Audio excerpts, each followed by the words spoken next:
Muchas gracias. Bueno, antes que nada quiero agradecer al Instituto por haberme invitado a participar, no solamente, sino hace poco a ser miembro también, así que esto es una obligación, y agradecer a los miembros la aceptación de mi persona en tan importante proyecto de difundir la vida y las ideas, sobre todo, de Ludwig von Mises. Bien, me ha tocado a mí dar una aproximación a la biografía de Ludwig von Mises, así que a ello me remitiré. Ludwig Heinrich Eller von Mises nació un 29 de septiembre de 1881 en Lemberg, ciudad fundada a mediados del siglo XIII por el rey de Galicia, y le puso el nombre de Lev en honor a su hijo. En el momento del nombramiento de Mises, Lemberg pertenecía al Imperio Austrohúngaro. Como se puede inferir del original Lev a Lemberg, se acusa un cambio. Ello ocurre porque el nombre de dicha ciudad arrastra la impronta de los judíos germanos del este europeo a cuya etnia Mises perteneció, la misma que fue casi diezmada en su totalidad por la ocupación de la Alemania nacionalsocialista. De los 100.000 judíos que vivían en dicha ciudad, solo quedarían al final de la guerra 823, según el Comité Provisional Judío. Bien, como vemos, Lemberg o Lemberg no es más que la pronunciación en yiddish de lo que para los latinos era o es Leópolis, para los polacos Lov, para los rusos Lov o para los ucranianos Lip. Estos últimos que llegaron en masa a ocupar la zona, la ciudad, desplazando a la población polaca, esto en la era soviética. Todo un juego de nombres que delatan los vaivenes de una ciudad que padeció invasiones e inestabilidades tan significativas que incluso un autor premio Nobel de literatura como Ivo Andrić la coloca en su novela El puente sobre el Drina, hablando o señalándola como un centro fabril muy importante de accidentada historia. Curiosamente, a pesar de todas estas tragedias que se ha vivido en esa ciudad, la belleza de esta ha hecho que la ponga a salvo de la destrucción del hombre. Ese es el motivo por el cual la UNESCO el año 98 le dio el calificativo de Patrimonio Cultural de la Humanidad para protegerla por la belleza de la ciudad. Y esto que viene a colación, porque Mises, al fin y al cabo, como cualquier hombre de su tiempo, tiene una impronta del mundo que le tocó nacer. Esta evocación a la ciudad natal de Mises, por ello no es gratuita, pues es esa capacidad de resistir los infortunios y la variabilidad de la vida estuvo en nuestro homenajeado, como también estuvo en él su celoso empeño por conservar lo mejor del mundo que le tocó vivir.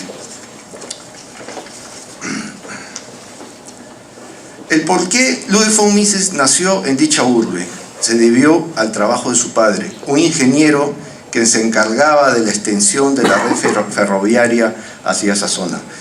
A pesar del rechazo inicial del emperador por el ferrocarril, este se impuso. Tales como una variopinta gama de villas y pueblos desconectados entre sí pudieron relacionarse gracias a la extensión de la línea férrea, la misma que 6 décadas después serían empleadas con fines criminales. El pertenecer a un hogar de judíos secularizados marcó a Mises, como sin duda marcó a muchos judíos de su tiempo. Eran tiempos abiertamente liberales, ¿no? Cosa rara hasta hoy en día. Incluso dentro de unas liberales, incluso dentro de sociedades tradicionales como la suya. Si el imperio austrohúngaro languidecía en su conservadurismo, el proceso de expansión de capital de fines del siglo XIX demandaba que los obstáculos que hasta entonces frenaban el libre comercio y el industrialismo se derriben. Propiamente era una época de apertura de mercados, de libre comercio, una época sumamente interesante, que no se necesitaba mayor documento para cruzar una frontera, los pasaportes eran cosas raras. De cierta manera, el arribo del ferrocarril simboliza ese cambio. Otro ya lo había sido la asimilación de los judíos a la vida civil. El derribo del gueto de Viena de mediados del siglo XIX marca ese derrotero. En su niñez, Mises sería testigo del proceso de migración de los judíos que dejaban el campo para instalarse en las ciudades. Esto ya cuando Mises vivía en Viena. Y eso es algo a tener en cuenta, ¿no? Porque nosotros también tenemos un proceso de migración y hay gente que se siente afectada. Absurdamente, pero se siente afectada. Y eso es una realidad. Bueno, eso lo vivió Mises en su momento, con la carga religiosa que felizmente nosotros no tenemos. Curiosamente, será esta migración en masa campesina que un autor ligado, cercano al marxismo, Karl Polanyi, a diferencia de Mises, va a ver con nostalgia, ¿no? Porque esa nostalgia para Karl Polanyi y no para Mises será el fin de un mundo propiamente campesino, con todo lo que ello acarrea. Sin duda, no se puede entender la autocalificación de utilitarista que se dio Mises, tanto como su apego a la ilustración, si se deja de lado esta experiencia personal. Para un judío secularizado, este utilitarismo y la ilustración equivalían a la libertad misma. Era lo que se colocaba en un universo de posibilidades, era lo que los colocaba en un universo de posibilidades infinitas, que hasta hace muy poco les estaba vedadas tanto por los gobiernos excluyentes como por el rigor moral de su propia comunidad étnico-religiosa. Quizá esto último explique la postura no creyente de Mises y su fiera crítica a las religiones. Si para Mises el cristianismo era contrario a lo que él asumía que eran los valores de la libertad, a su vez tenía al islamismo y al judaísmo como religiones muertas, únicamente existentes por sus rituales. Sin embargo, Mises acepta que el hombre no puede vivir sin creencias metafísicas. La apuesta familiar porque Ludwig von Mises y sus hermanos recibieran una sólida formación humanista parte de esta línea liberadora y secular que tenía como modelos a portentos como Schiller y Goethe, Mozart y Beethoven, y al mismo Kant y también a Balzac y Flaubert. Mises era muy aficionado a la literatura francesa, entre otros personajes. En este sentido, Mises perteneció a esa generación de hombres que bebió de una cultura altamente refinada, que iba en directa relación con un orden político y legal surgida al influjo de la expansión del laissez-faire, del libre comercio. Obviamente, la plenitud de conciencia de ese grado de progreso solo fue evidente cuando la dinámica de ese laissez-faire fue definitivamente cortada al inicio de la Primera Guerra Mundial. El historiador marxista Erich Hausmann acepta que el orden liberal decimonónico no dejó de existir porque fracasara en sí. En sus pesquisas no encontró motivos para explicar el por qué se le reemplazó de manera tan radical, porque ese mundo concluyó. El aumento en la calidad de vida de millones de personas obviamente no puede ser una causal. Ello Hausmann lo tuvo muy claro. Lo único que encontró fue lo que la gente buscaba, era simplemente un vago algo mejor, aunque no se supiera exactamente a qué conduciría ese algo mejor. Propiamente se vivía un hastío por los logros alcanzados, la estabilidad, certidumbre y la comodidad alcanzada. No olvidemos, los clamores reformistas y liquidacionistas de ese periodo provinieron siempre de sectores intelectuales antes que de los sectores socialmente deprimidos. Es decir, surgieron de las élites antes que de las masas. Cuando la liquidación de la civilización del laissez-faire se hizo realidad, Mises supo que el mundo en el que nació, creció, se educó y alcanzó la adultez terminaba. Ahora todo olía a controles, violencias, dictaduras. Eso es lo que la intelectualidad y los líderes de opinión pública apetecían irresponsablemente, acaso urgidos de emociones fuertes que su cómoda existencia burguesa limitaba los libros. Solo en los libros se podían encontrar actos crueles e inhumanos, no en la vida real, en ese momento, en esa Europa que vivió Mises. Ya dentro de la Universidad de Viena, como estudiante, en diciembre, en las Navidades de 1903, Mises se topa con un libro, Principios de Economía Política de Karl Menger, que es el libro que funda lo que llamamos la Escuela Austriaca de Economía, publicado en 1871. Como lo indica el propio Mises, fue esa lectura la que hizo que me convirtiera en economista. Él estudiaba en la Facultad de Derecho o de Jurisprudencia en la Universidad de Viena, donde solían estudiar los que después serían economistas, historiadores, sociólogos y demás. No es como hoy en día. Tal es como abandonó una formación a partir de la lectura de Menger, tal es como abandonó una inicial formación historicista que empataba con la estatolatría que se impartía a los estudiantes, lo que traerá serias consecuencias décadas después. Esta huida de las lecturas combinadas por la generalidad de los docentes será una constante en Mises, pues nunca se limitó a una única materia. En ese sentido, no estamos ante un economista que solo leyó sobre economía. El haber estudiado esa materia dentro de una facultad de Derecho y el que su tesis haya tratado sobre un tema de historia delata un proceder que nunca abandonaría y que ciertamente sería un proceder que compartiría con un personaje muy cercano a él, aunque nunca fue su alumno, como Friedrich von Hayek, o Hayek simplemente. Este hábito le ayudó a sacudirse de las ideas intervencionistas que le brindaron de inicio sus profesores y que eran seguidas por el grueso tanto de sus maestros y condiscípulos. Aunque, como él mismo anotó, a diferencia de muchos, era un convencido antimarxista. De ahí a la conexión con Eugen von Bauer, el liquidador de la teoría de la plusvalía de Marx, solo había un paso y ese paso lo dio. Aunque ni Menger ni von Bauer fueron formalmente sus profesores en la universidad, se nutrió de sus lecturas, de sus aportes, incluso llegando a conocerlos personalmente. Centrado en los aportes de estos economistas, publicará en 1912 su teoría del dinero y el crédito. Será resultado de su fascinación por la teoría que Menger le inoculó.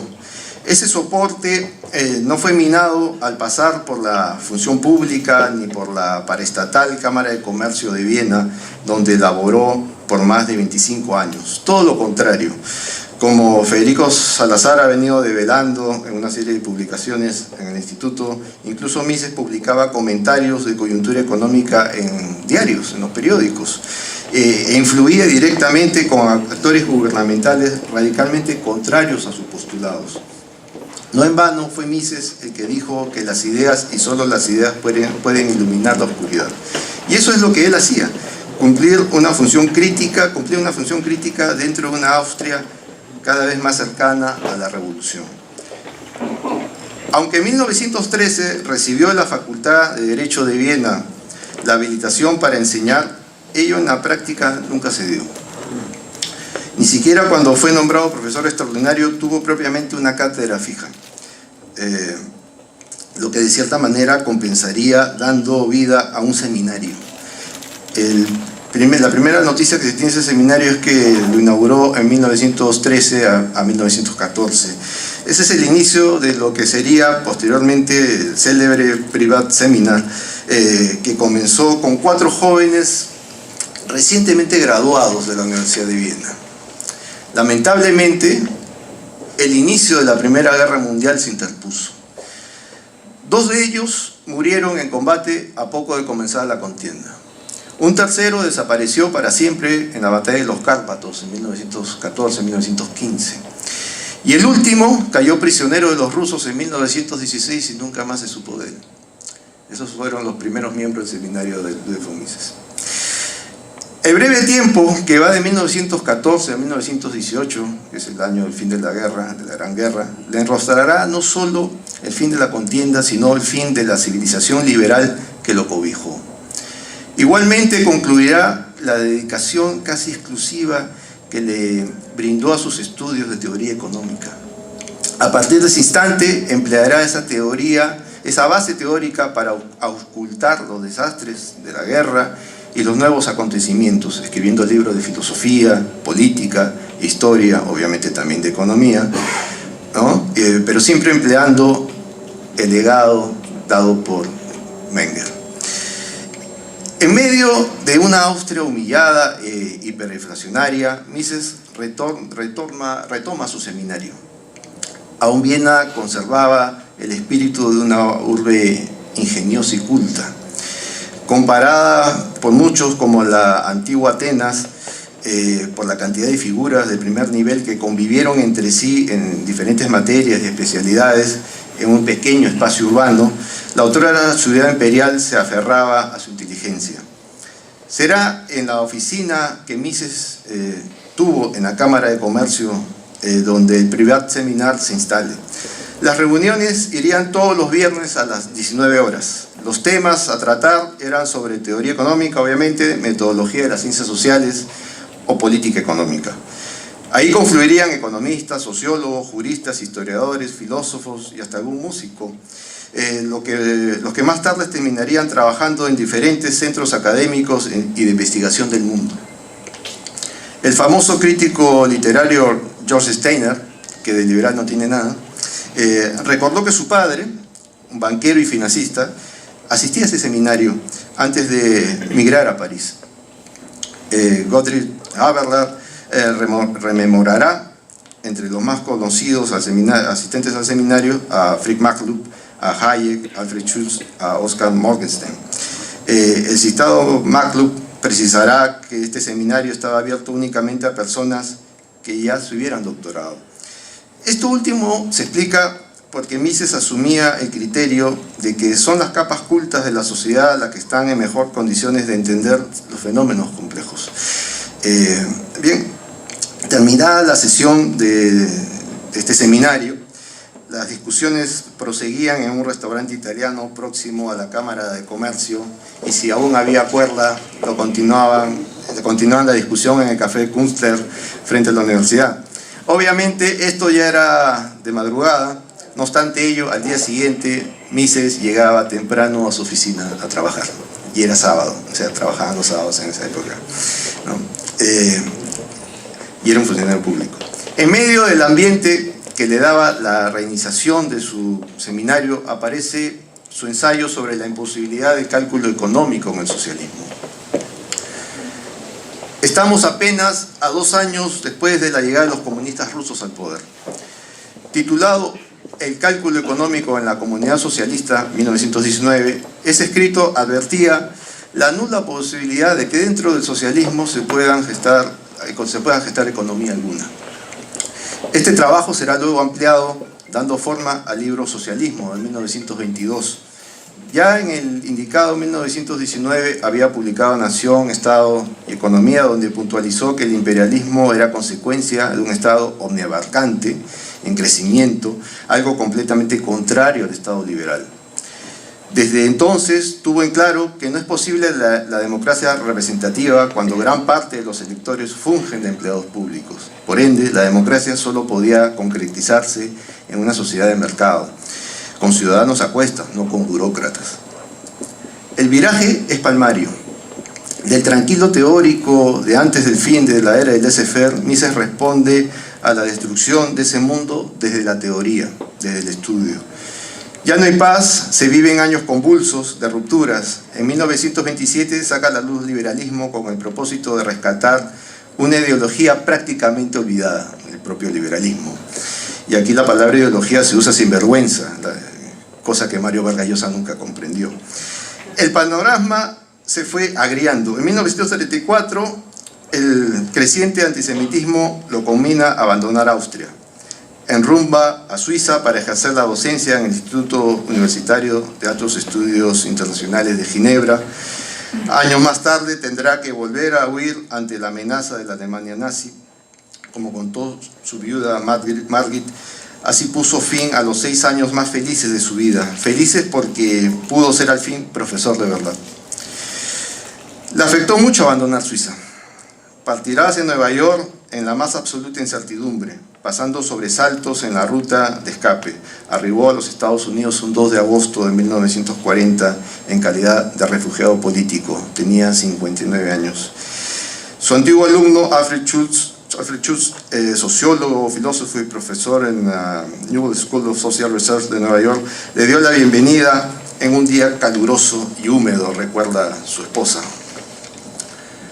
Superadas las iniciales penurias de su instalación, reanudaría sus investigaciones teóricas sobre economía, reabriendo su seminario y redactando su obra cumbre, La acción humana, en 1949, publicada en 1949. A pesar de ello, aquí no conseguiría tampoco cátedra alguna.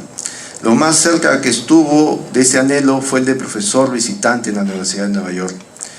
También dio conferencias, las que lo trajeron a América Latina, visitó México, Guatemala, Perú, Argentina. En caso peruano, a invitación de Pedro Beltrán, Mises dará una serie de conferencias en Lima, siendo una de ellas la que dictó en la Universidad de San Marcos en 1950, en el verano de 1950. En Estados Unidos, las ideas imperantes estaban lejos de ser las suyas. El mainstream no lo quería entre los suyos, por lo que siguió estando condenado a ser un académico independiente. Salvo su experiencia suiza, eso es lo que siempre fue Mises. Llegados a los 92 años de edad, la existencia de Ludwig von Mises se apagaría un 10 de octubre de 1973. Sus restos reposan en el cementerio Falkirk de Nueva York. Muchas gracias.